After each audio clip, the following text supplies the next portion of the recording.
He's a loving God that loves us, and because he's a loving God that loves us, he will keep those promises that he makes in regards to our lives. And maybe even of more significance is the honor and the glory associated with his name. It is for his majesty and for the continuance of his glory and his righteousness and his honor that he will keep those promises. You see, God does not want his name to be tainted at all. At all. He wants no flaw associated with his name. No doubt, no uncertainty, no lack of reliability, nothing negative associated with his name.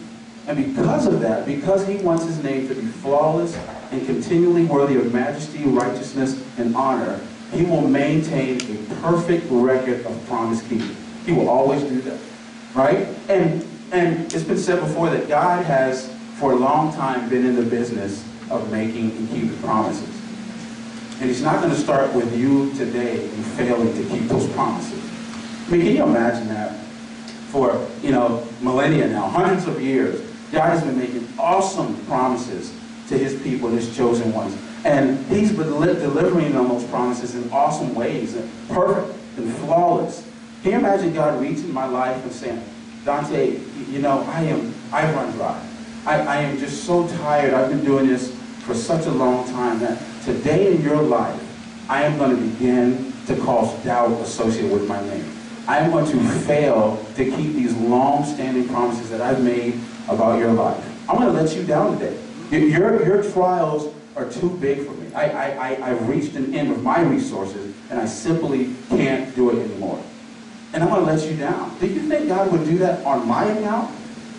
No. Do you think God would be willing to cause doubt regarding our eternal security based on what Christ did on the cross? Because if he lets me down today, then I have a reason to doubt the cross. And God is not going to let that happen. He is going to keep his promise perfect all the time because of what's at stake and because of his name. God keeps his promises. The next thought there is that God can teach me to rely on him. And it's a matter of faith. It really is. In our hard times and our difficulty, when we run dry, it really is a matter of faith. It's been said that our most difficult task is not believing in God, but it's believing the God we believe in. And what that's saying there is, particularly for the Christian, we've already addressed and resolved the issue of whether or not God exists. We've got that. We've accepted that. Now the challenge seems to be, do we believe his promises? We believe that God is out there and in here and in us and around us, but do we believe his promises? That's a good question for us. Do we believe the promises that God makes?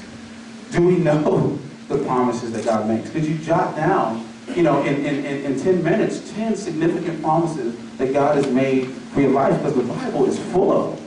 The Bible is full of them. Martin Luther once said that, and I'm paraphrasing here, he said that if God promises something, then our faith must fight a long and bitter fight, because our reason and our flesh determines that God's promises are impossible.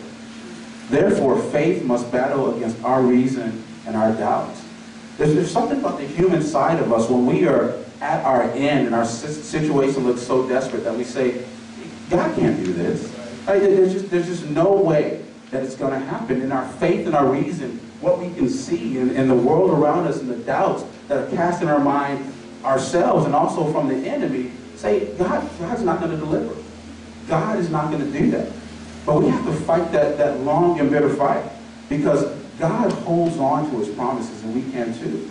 Right? I mean, go back home, for instance, and listen to the message from Pastor George on the church website. I think it's the one, Faith Contends for the Promises of God. Listen to that and listen to his plea for you all, for all of us really, for those who would listen, to hold on to the promises of God. Our God is a promise keeper. And it's important to know that God wants us to rely on him moment by moment. One pastor that was commenting on this passage said that God didn't even give Elijah a full day's supply of food at a time. And the reason that he did that is because he wanted Elijah to be driven to his knees in prayer daily, multiple times a day. that Elijah would be anticipating each and every meal.